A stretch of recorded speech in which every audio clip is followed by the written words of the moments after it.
Basic bank 8% ত্রৈমাসিক চক্রবৃদ্ধি সুদ প্রদান করে। যদি তুমি 3 বছর পর 20,000 টাকা পেতে চাও, তবে এখন তোমাকে ব্যাংকে কত টাকা জমা রাখতে হবে? যেহেতু বেসিক ব্যাংক 8% সুদ দেয়, অর্থাৎ সুদের হার R = 8%, অর্থাৎ 0.08।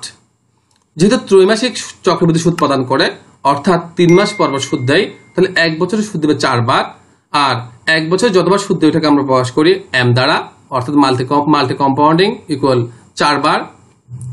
যদি তুমি 3 বছর পর 20,000 টাকা পেতে চাও, সময় N দেওয়া আছে 3 বছর। যেহেতু 3 বছর পরে 20,000 টাকা পাবে, তো 20,000 টাকা হচ্ছে ভবিষ্যৎ মূল্য, অর্থাৎ FB। তবে এখন তোমাকে ব্যাংকে কত টাকা জমা রাখতে হবে? যেহেতু এখন টাকা বের করব, আমাদের বের করতে হবে বর্তমান মূল্য, অর্থাৎ PB। আমরা জানি PB এর নরমাল সূত্রটা হচ্ছে FB divided by 1 + R power N। যেহেতু আমাদের প্রশ্নে M এর মান দেওয়া আছে, আমরা কি করব? এই R টাকে M দ্বারা ভাগ করব আর N টাকে M দ্বারা গুণ করব। এখানে FB এর মান দেওয়া আছে 20,000 টাকা ডিভাইডেড বাই 1 + R এর মান দেওয়া আছে 0.08 divided by M = 4 power M মানে 4 ইন্টু N মানে 3।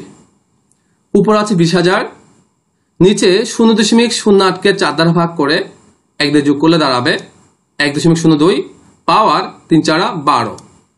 উপরে 20,000, নিচে পাওয়ার করলে আসে 1.26824।